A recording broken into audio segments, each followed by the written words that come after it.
The massive space station Proxima Nexus hung in the void like a glittering jewel, its countless lights reflecting off the hulls of warships from across the galaxy. Every year, the three great empires gathered here to show off their newest weapons and remind everyone else who ruled the stars. Captain Jake Morrison stood on the bridge of the THS Tempest, watching through the viewport as alien vessels moved in perfect formation around the station. The Zephyrian ships looked like living crystals, their surfaces shifting and changing color as they caught the light from nearby stars. The Vorthan vessels seemed to breathe, their biomechanical hulls pulsing with organic rhythms that made them appear more like giant space creatures than warships. The Nexari fleet blazed with pure energy, their ships looking like captured stars, wrapped in metal frameworks. "Sir, we're receiving docking instructions from station control," said Communications Officer Tony Garcia, his fingers dancing across his console. The young man's voice carried just a hint of nervousness, though he tried to hide it. Morrison nodded, his weathered face showing no emotion. He had spent 30 years in space, working his way up from a junior officer on a cargo hauler to commanding humanity's most advanced warship. The aliens might think humans were nothing special, but Morrison knew better. He had seen what human engineers could do when they put their minds to it. "Take us in slowly, Tony. Let them get a good look at us." The Tempest moved toward its assigned docking bay with smooth, precise movements. Unlike the flashy alien ships, the human vessel looked almost plain. Her hull was a dark gray metal, unmarked by the glowing crystals or organic growths that decorated the Empire ships. She was smaller, too, barely half the size of the massive alien dreadnoughts that dominated the station's main bays. Admiral Lisa Carter watched the docking procedure from her position near the tactical display. She was a small woman with sharp eyes and graying hair, but her quiet manner hid one of the finest military minds in human space. For 5 years, she had worked in secret, designing and building the Hurricane-class battleship that would change everything. "The alien observers are already making jokes about us," she said quietly to Morrison. "The Zephyrian ambassador called us the little gray ship with the big dreams." Morrison smiled grimly. "Let them laugh. They won't be laughing for long." The bridge crew worked with quiet efficiency as the Tempest settled into its docking bay. Commander Ryan Brooks, the ship's tactical officer, ran final checks on the weapon systems. His console showed green lights across the board, but the aliens wouldn't understand what those lights really meant. They thought they knew everything about human technology, but they were about to learn how wrong they were. Chief Engineer Amy Sullivan climbed up from the lower decks, wiping her hands on a maintenance cloth. She was young for such an important position, but she had designed most of the Tempest's revolutionary systems herself. The aliens thought human technology was primitive, based on simple chemical reactions and basic physics. They had no idea what human scientists had discovered in the past decade. "All systems ready, Captain," Amy reported. "The quantum displacement drive is charged and standing by. The nanite deployment systems are loaded and locked. The absorption matrices are calibrated to Nexari energy frequencies." Morrison nodded. Each of those systems represented years of secret research and development. The aliens had been so busy showing off their own technology that they never bothered to really study what humans were doing. That mistake was going to cost them everything. Docking process completed, and Morrison prepared to meet the alien dignitaries. The welcome ceremony was a formal affair, held in the station's Grand Assembly Hall. Representatives from all three empires would be there, along with observers from dozens of smaller species. It was the perfect stage for what was about to happen. Hi. Admiral Tais Karan of the Zephyrian hegemony stood at the center of the alien delegation. His crystalline body reflected the hall's lights in rainbow patterns, and his voice rang like bells when he spoke. He had ruled the Zephyrian fleet for over 2 centuries, and his arrogance was legendary throughout the galaxy. Beside him stood Fleet Coordinator Zex Prime 7 of the Vorthan Collective. The biomechanical being was part organic tissue and part advanced machinery, its body constantly adapting and changing as needed. The Vorthan had perfected the art of biological warfare, using living ships that could heal themselves and adapt to any threat. Battle Lord Luminous of the Nexari Commonwealth completed the trio of alien commanders. The energy being flickered and pulsed with contained power, its form barely held together by advanced force fields. The Nexari had learned to harness the power of stars themselves, creating weapons that could burn entire planets to ash. "Welcome, humans," Taiskaran said, his voice carrying just enough politeness to avoid being insulting. "We are pleased that you have brought your little ship to join our exhibition. Perhaps you will learn something useful from observing real warships in action." Morrison kept his expression neutral, but inside he was smiling. The alien commander had just made the same mistake that every empire in history had made when facing humans. He had underestimated them. "Thank you for the invitation, High Admiral," Morrison replied. "We're looking forward to showing you what human engineering can accomplish." Zex Prime 7's mechanical parts whirred softly as it processed Morrison's words. "Your species shows admirable confidence, though perhaps it exceeds your actual capabilities. The Collective has analyzed your vessel's power output and weapon signatures. They fall well below minimum standards for this class of exhibition." Battle Lord Luminous pulsed, brighter for a moment, the energy being's equivalent of laughter. "Indeed, the readings suggest your ship would be more suitable for cargo transport than military operations. Perhaps there has been some mistake in your classification systems." The other alien observers murmured agreement, their various forms of communication creating a symphony of dismissive sounds. Morrison noticed that none of them had bothered to scan the Tempest very deeply. They had taken surface readings and assumed they understood everything about human technology. Admiral Carter stepped forward, her calm voice cutting through the alien chatter. "Gentlemen, I believe you'll find that appearances can be deceiving. Human military doctrine has always emphasized efficiency over show. We prefer to let our actions speak louder than our words." Taiskaran's crystalline features shifted into what might have been amusement. "How quaint. Very well, humans. You may participate in tomorrow's demonstrations. We will arrange some appropriate targets for your vessel to attempt. Nothing too challenging, of course. We wouldn't want to embarrass you in front of the entire galactic community." The alien commanders moved away, their conversations turning to other matters. To them, the humans were just another minor species trying to play in the big leagues. They had seen dozens of such attempts over the centuries, and they all ended the same way, with the newcomers retreating in shame after realizing how outclassed they were.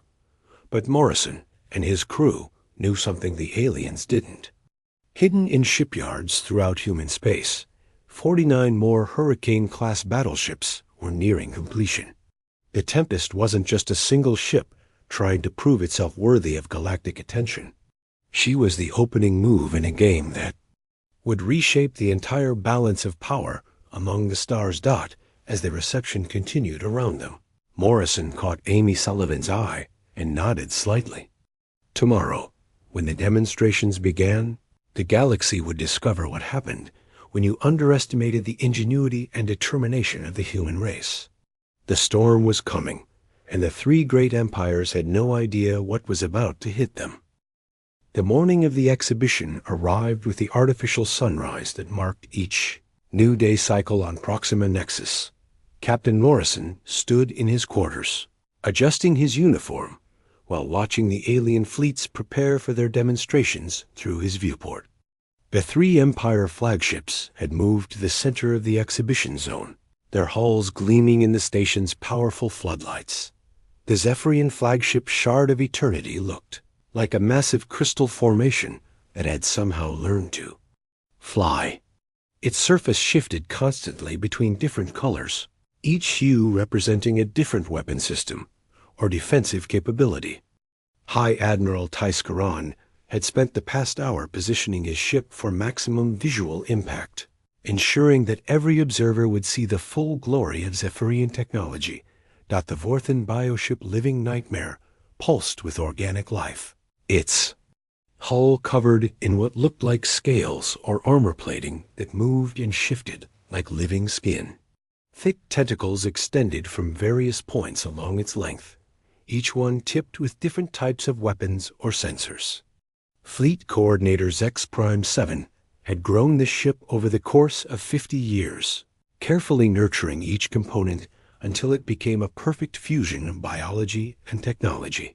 The Nexari, Energy Construct Stellar Dominion, blazed like a captured star, its hull made entirely of contained plasma, held in place by powerful magnetic fields.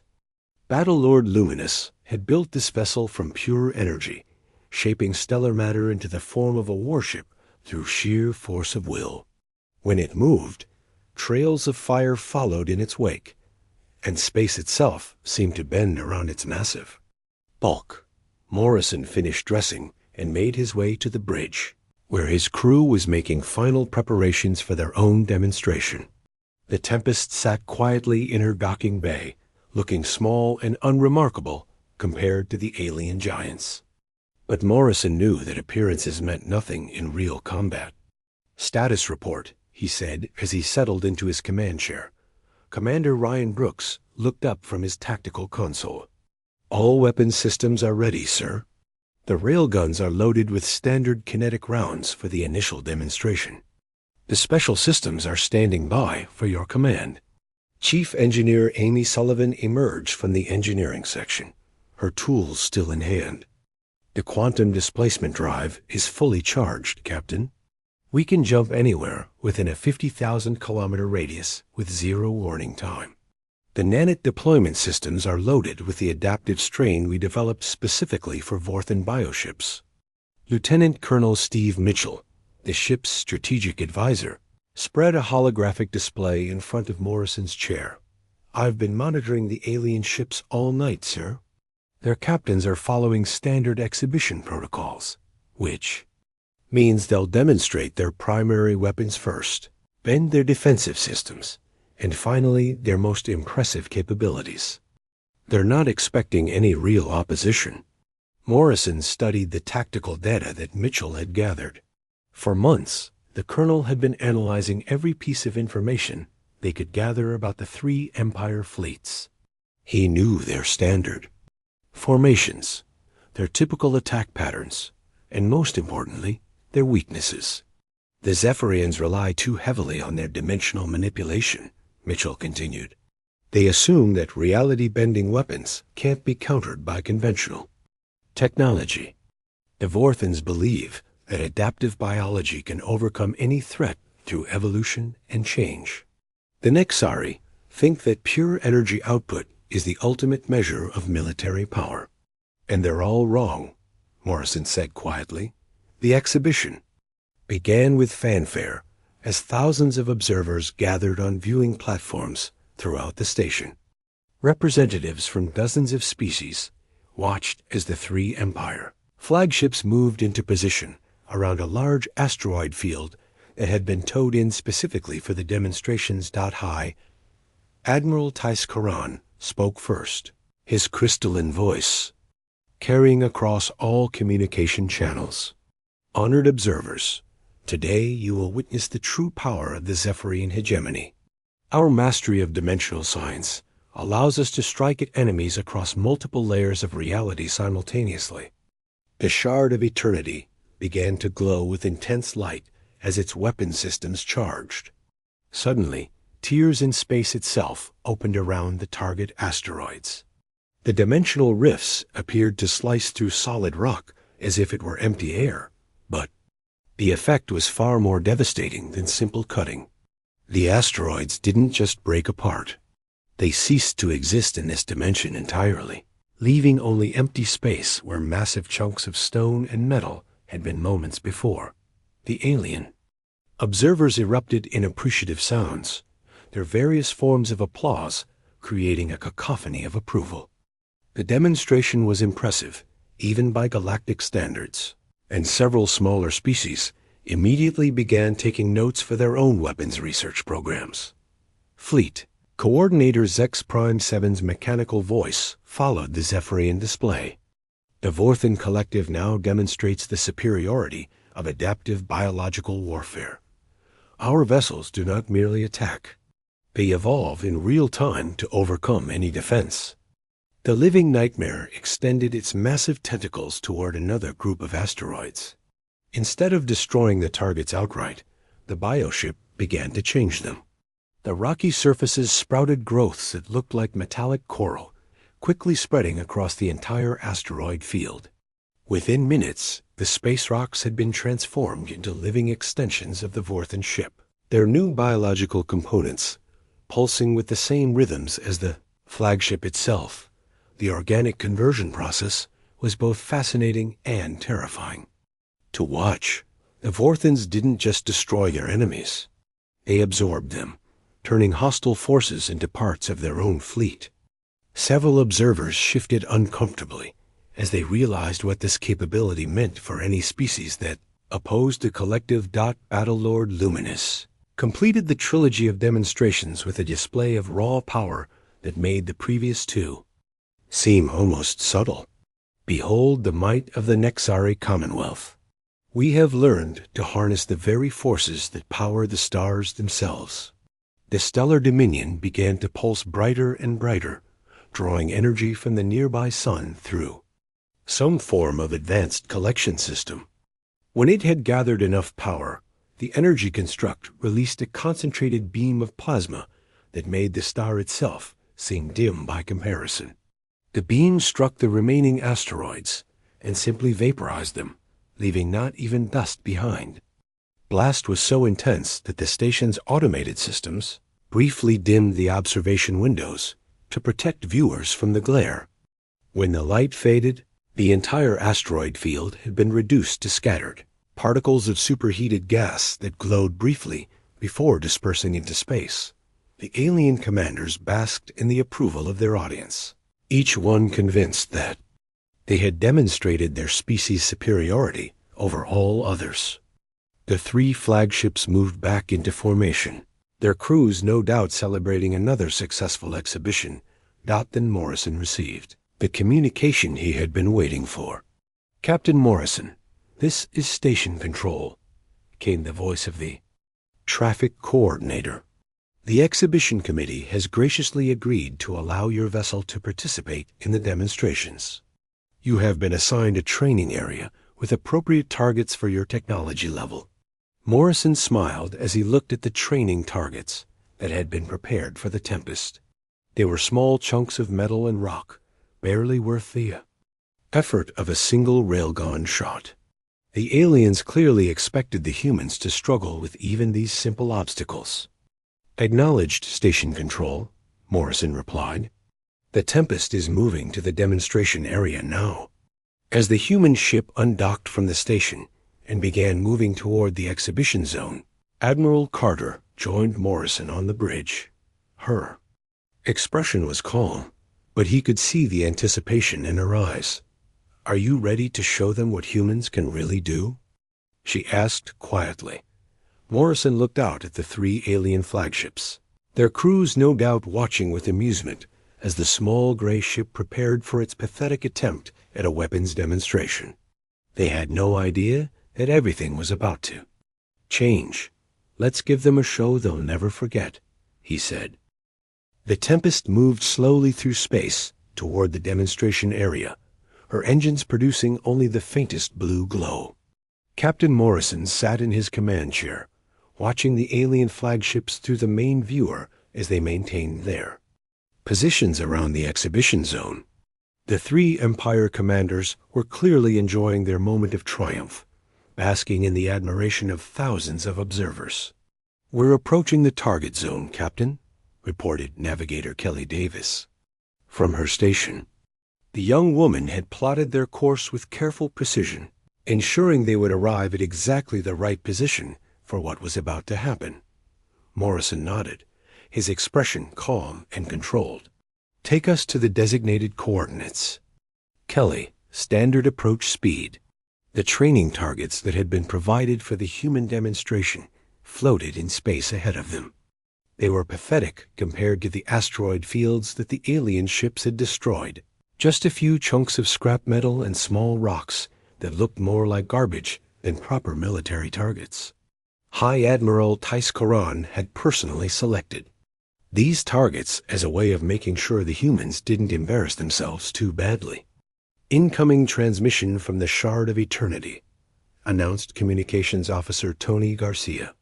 His voice carried just a hint of amusement as he prepared to relay the alien commander's message. "Put him through," Morrison ordered. Tais crystalline features appeared on the main screen, his expression showing polite interest mixed with barely concealed condescension. "Captain Morrison, we have provided you with targets appropriate to your vessel's capabilities. Please feel free to take as much time as you need for your demonstration. There is no pressure to match the standards set by more advanced civilizations." "Thank you for your consideration, High Admiral," Morrison replied smoothly. "We'll try not to disappoint you."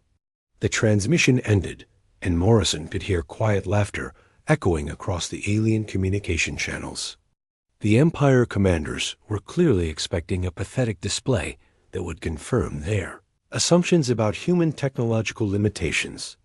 Commander Ryan Brooks looked up from his tactical station, his fingers hovering over the weapons controls. "Sir, should I begin with the railgun demonstration?" "Proceed, Ryan. Let's show them what they expect to see." The Tempest's forward railgun turrets rotated smoothly into position, their magnetic coils beginning to charge with a low humming sound that vibrated through the ship's hull. The weapons looked impressive enough from the outside, but to alien observers, they represented primitive kinetic technology that most civilizations had abandoned centuries ago. The first shots were perfectly aimed, striking the training targets with precise accuracy. Each metal chunk exploded in a brief flash of superheated debris, the kinetic rounds punching through them as if they were made of paper. The rocks shattered into dust clouds that dispersed quickly in the vacuum of space. "Adequate marksmanship for a primitive species," came Zex Prime 7's mechanical voice over the open channels. "Though we note that your weapons rely on simple mass acceleration rather than more sophisticated energy projection systems." Battlelord Luminous pulsed with what might have been approval. "Their targeting systems appear functional, though the power output remains well below minimum military standards. Perhaps they will find more success in cargo escort duties." Morrison allowed himself a small smile as he listened to the alien commentary. They were seeing exactly what they expected to see, and their arrogance was blinding them to what was really happening. The railgun demonstration had served its purpose perfectly, establishing the Tempest as just another primitive ship with limited capabilities. "Phase 2, Ryan," Morrison said quietly. The tactical officer's fingers danced across his controls, activating systems that the aliens had never seen before. "Quantum displacement drive standing by, sir. All special weapons systems are armed and ready." Admiral Carter moved closer to Morrison's chair, her voice barely above a whisper. "The moment we activate the displacement drive, they'll know we're not what we appear to be. There won't be any going back after this." Morrison looked at the 3 alien flagships floating confidently in their formation, their crews, no doubt, celebrating another successful demonstration of Imperial superiority. In a few seconds, their entire understanding of human capabilities would be shattered forever. "Do it," he ordered. The universe seemed to fold in on itself as the Tempest vanished from its position near the training targets. The quantum displacement drive didn't move the ship through normal space. Instead, it temporarily shifted the vessel into a parallel dimension where distance meant nothing, then brought it back into normal reality at any desired location. The Tempest reappeared directly behind the Shard of Eternity, close enough to touch the crystalline flagship's hull. The alien ship's sensors hadn't detected the approach because there had been nothing to detect. The human vessel had simply ceased to exist in their dimension for a fraction of a second. High Admiral, Tais Karan's shocked voice crackled across all communication channels. Impossible. How did they breach our dimensional barriers without triggering our detection systems? Morrison's voice was calm and professional as he responded. High Admiral, you've been so busy showing off your own technology that you never bothered to study ours. That was your first mistake. The Tempest's torpedo tubes opened, revealing weapons that looked nothing like standard human ordnance. These projectiles contained quantum field generators that could punch through dimensional barriers by creating localized reality distortions. Amy Sullivan had spent years developing the technology specifically to counter Cepharian defensive systems. Sir, we have target lock on the Shard of Eternity's primary crystalline matrix, Brooks reported. Their shields are configured to deflect attacks from normal space, but they can't stop weapons that exist in multiple dimensions simultaneously. Fire, Morrison ordered. The shield-piercing torpedoes struck the Zephyrian flagship before Tais Karan could even think to raise additional defenses. The quantum warheads didn't explode in the traditional sense. Instead, they created cascade failures in the ship's dimensional manipulation systems. The Shard of Eternity's beautiful crystalline hull began to crack and fracture as its reality bending. Capabilities turned against it. Our shields are collapsing. Tais Karan's voice had lost all of its earlier arrogance, replaced by shock and growing fear. How is this possible? No primitive species should possess weapons capable of dimensional penetration. But Morrison wasn't finished. The Tempest turned toward the living nightmare, where Fleet Coordinator Zex Prime 7 was frantically trying to adapt his bioship's defenses to counter this new threat. The Vorthan vessel's organic hull began to shift and change, growing new armor plating and extending additional tentacles, equipped with more powerful weapons. Ryan, deploy the Nanite Swarm, Morrison commanded.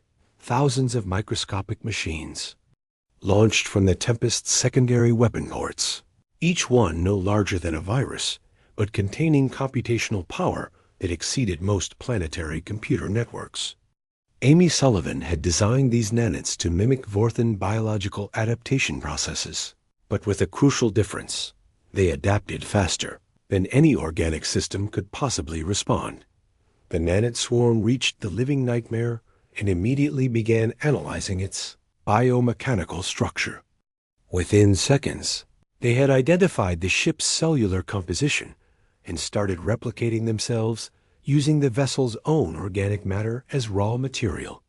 The Vorthan ship's greatest strength, its ability to adapt and evolve, became its weakness.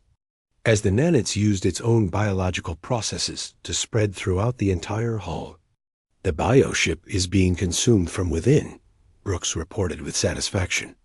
The nanites are converting its adaptive systems to serve our purposes instead. Zex Prime 7's mechanical voice carried a note of panic that its creators had never programmed it to express. The human machines are learning our adaptation protocols faster than we can change them. This should not be possible with their primitive technology. The Stellar Dominion began moving toward the Tempest, Battlelord Luminous apparently deciding that a direct energy assault would end this impossible demonstration. The Nexari flagship's hull blazed brighter as it drew power from the nearby star, preparing to unleash the same devastating plasma beam that had vaporized the asteroid field.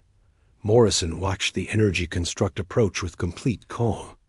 Amy, are the absorption matrices ready? All systems are go, Captain, the chief engineer replied from her station.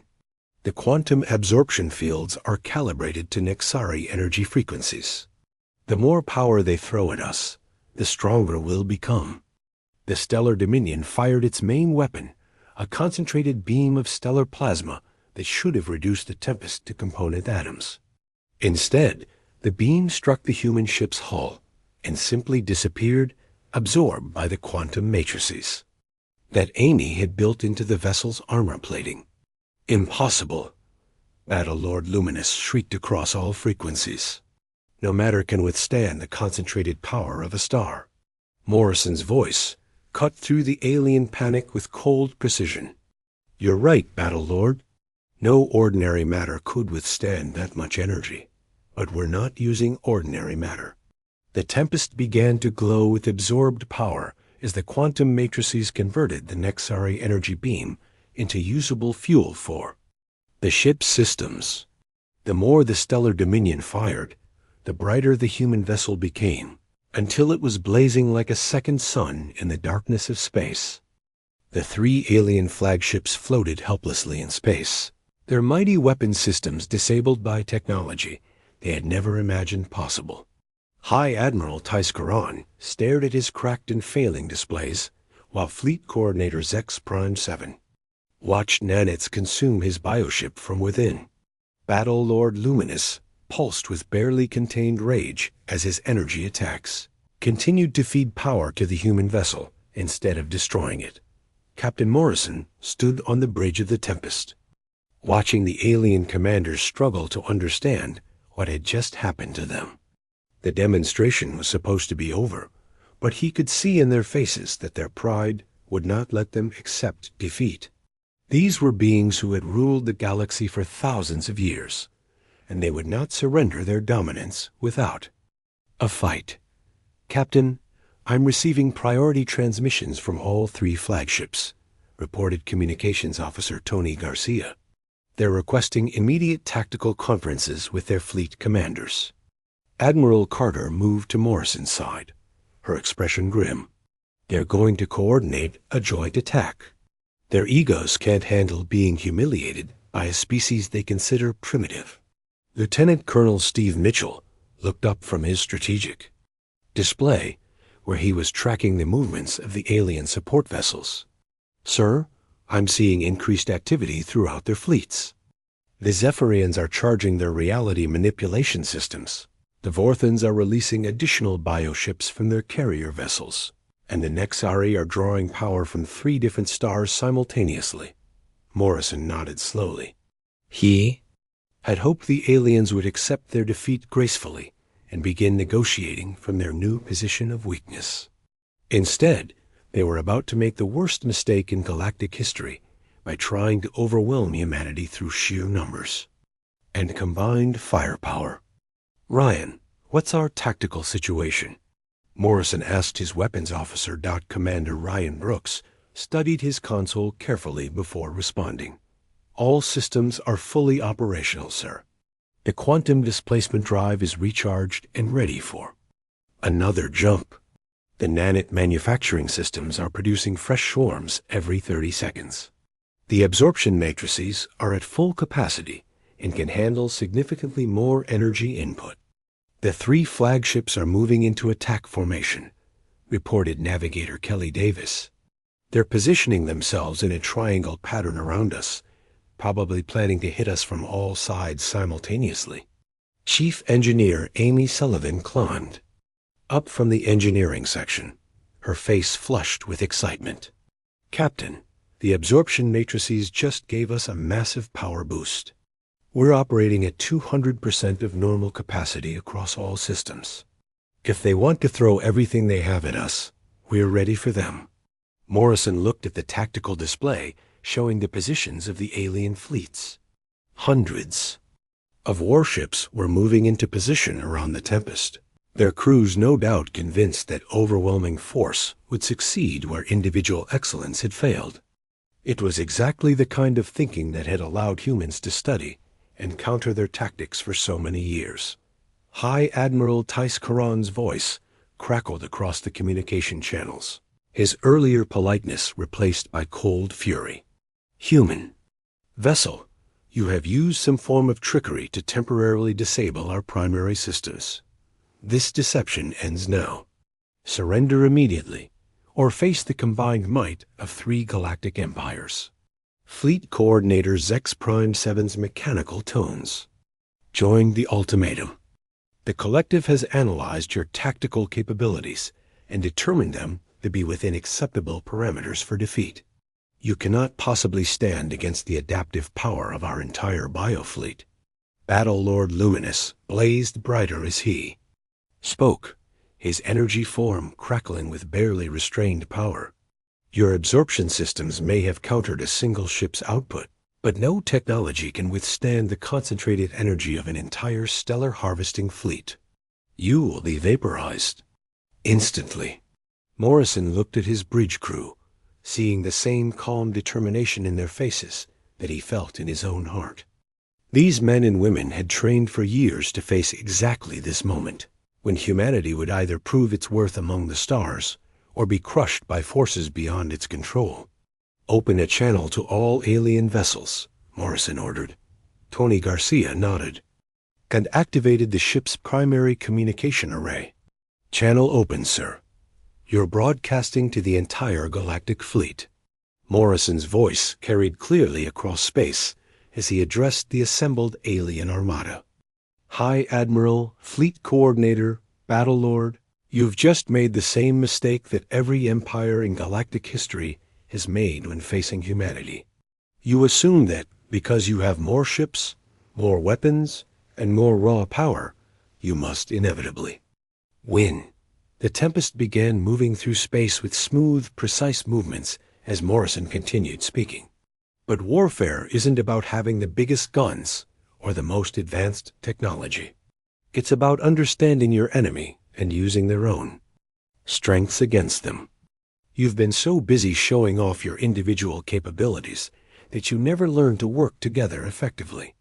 The 3 alien flagships opened fire simultaneously, their combined attack representing enough destructive power to level entire planets.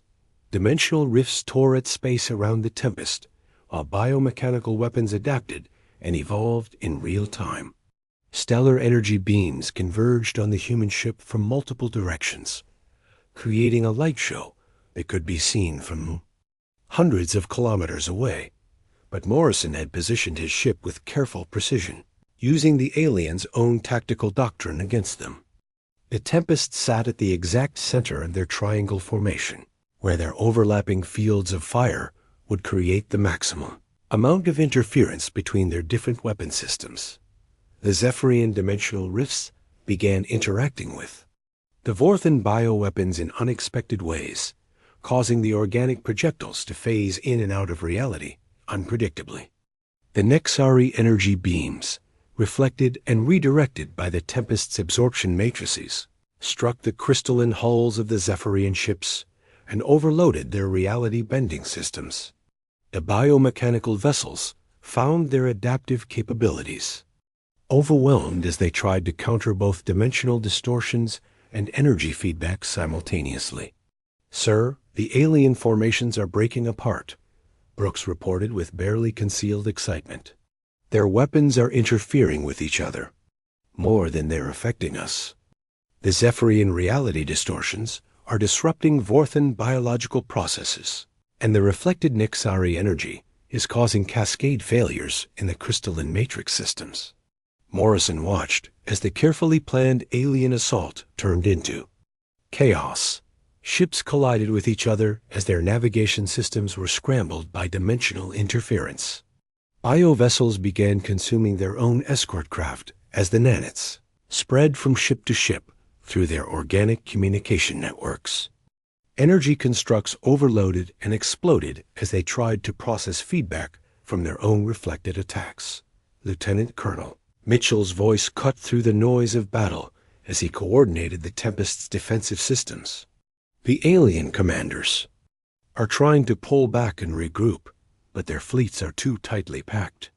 They can't disengage without exposing their flanks to their own crossfire."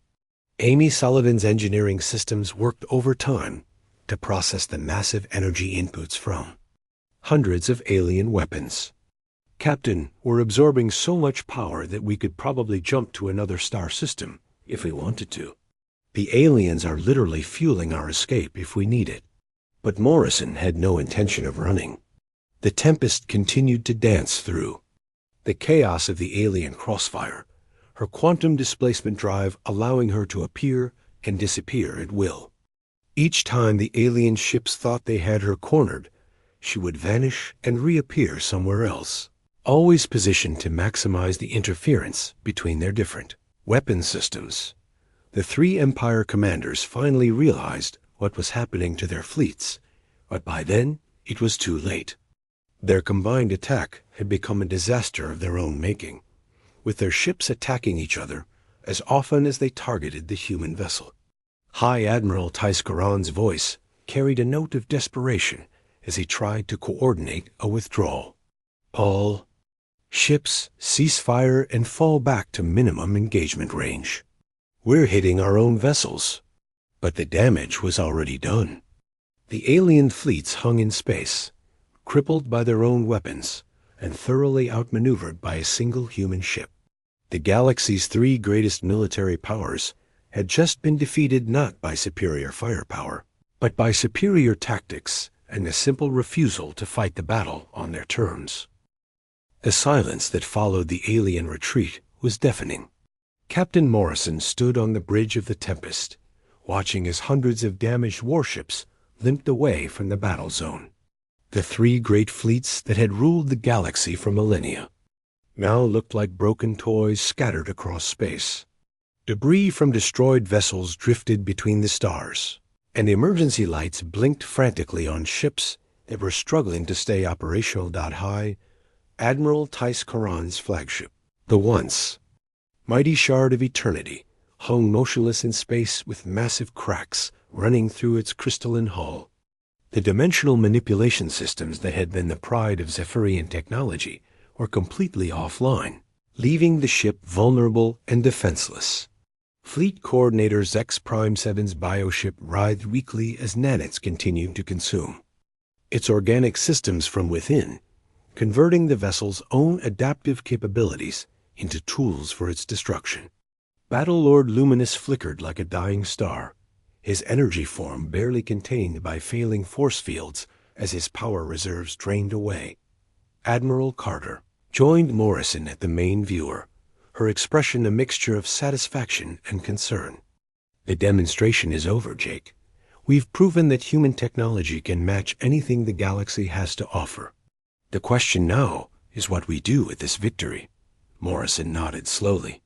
The original plan had been to show the alien empires that humanity deserved respect as an equal partner in galactic affairs. Instead, they had completely shattered the existing balance of power and left three civilizations reeling in shock. The responsibility of what came next weighed heavily on his shoulders. "Tony, open a channel to all ships in the area," Morrison ordered. Communications Officer Tony Garcia's fingers moved across his console with practiced efficiency. "Channel open, sir. All vessels are receiving your transmission." Morrison's voice carried clearly across space to the thousands of observers who had gathered to watch what was supposed to be a simple military exhibition. "To all representatives of the galactic community, what you have witnessed today was not an attack or an act of aggression.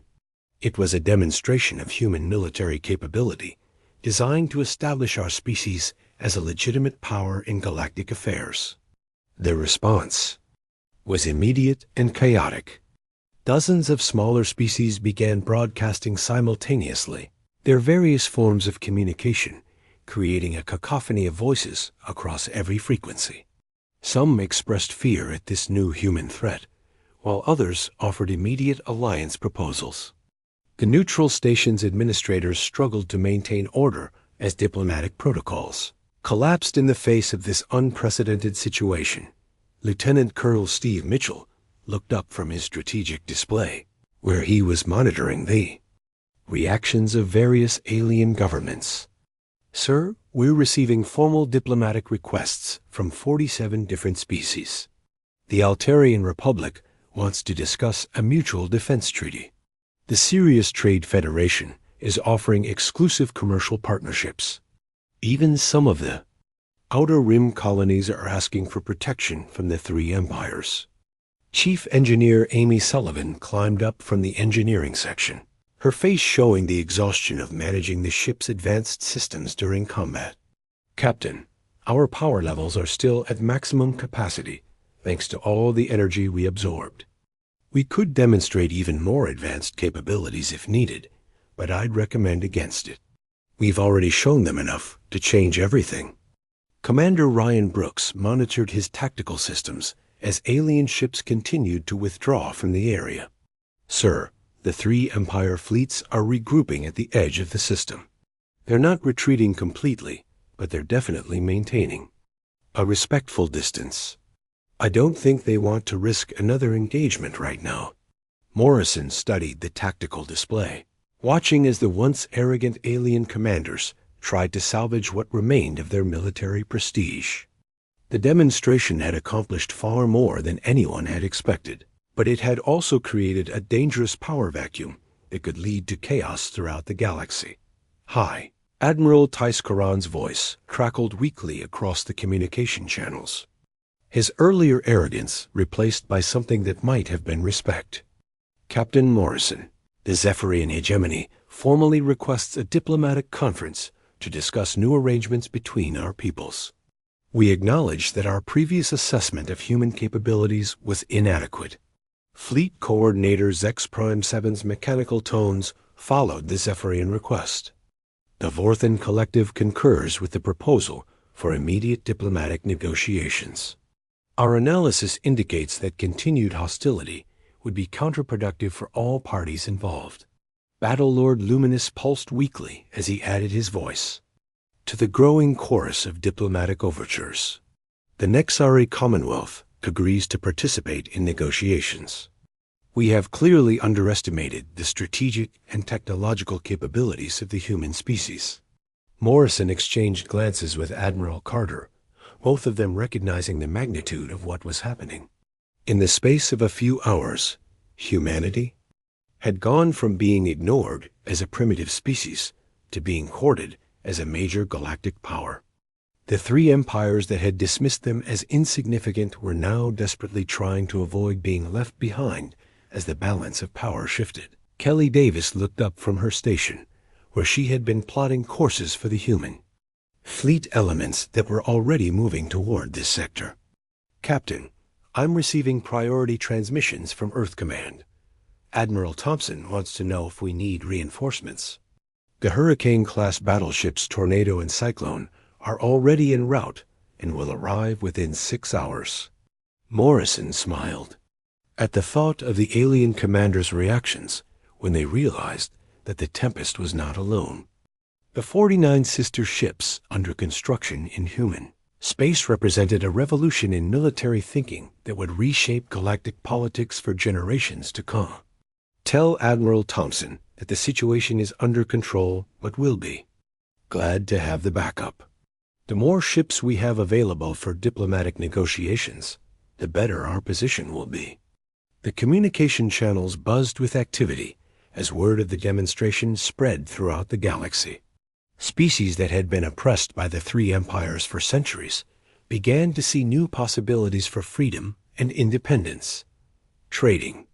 Partners who had been forced to accept unfavorable agreements started talking about renegotiating their contracts. Even the neutral zones began organizing to protect their interests in the changing political landscape. Admiral Carter addressed the bridge crew, her voice carrying the weight of history. People, what we've accomplished here today will be remembered for thousands of years. We've proven that human ingenuity and determination can overcome any obstacle, no matter how impossible it might seem. But our real work is just beginning. Morrison looked out at the damaged alien fleets and the space station full of observers who were still trying to process what they had witnessed. The Hurricane-class battleship had been designed to demonstrate human capabilities, but it had ended up doing much more than that. It had shattered the assumptions that had governed galactic politics for millennia and opened the door to a new era where humanity would never again be underestimated.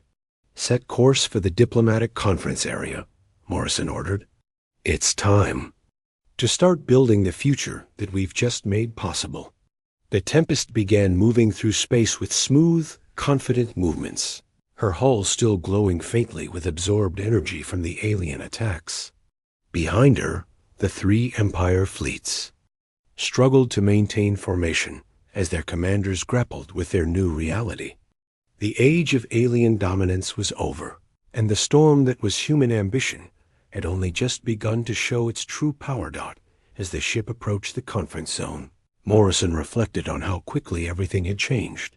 Yesterday, humanity had been a minor species begging for recognition. Today, they were the newest major power in a galaxy that would never be the same. The hurricane had passed, and in its wake, a new order was being born among the stars.